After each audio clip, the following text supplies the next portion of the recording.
April 8, 2025, lumapit sa resibo ang isang concerned citizen para ipagbigay alam ang kalagayan ni Rosario Ruiz o mas kilala bilang Lola Osang. Ito po yung kalagayan ng matanda.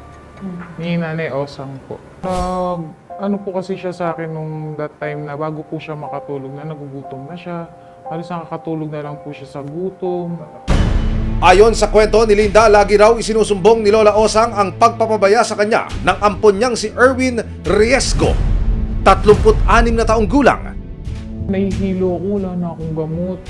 Sabi ko, nasaan yung pambili mong gamot? Sa niya, kinukuha nila wala na akong ano. Nang matanggap ang sumbong ni Linda, tinungo ng resibo ang apartment building kung saan nakatira si Lola Osang.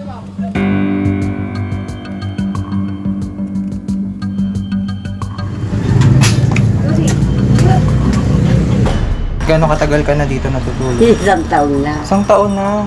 Isang taon na rin yung high blood ko. Nagagamot ka. Ha? Nagagamot ka.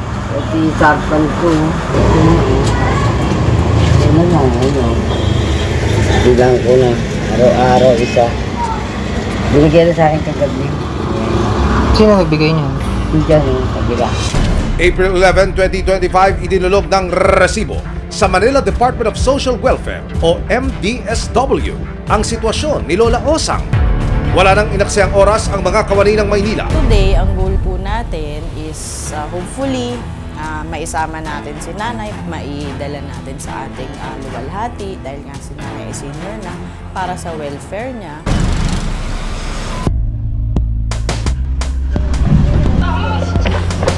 Pagdating sa lugar, tumambad sa mga social worker ang kalunos-lunos na sitwasyon ni Lola. May hiniing ka ba, sumbong o reklamo? Yan po si Nanay Osang.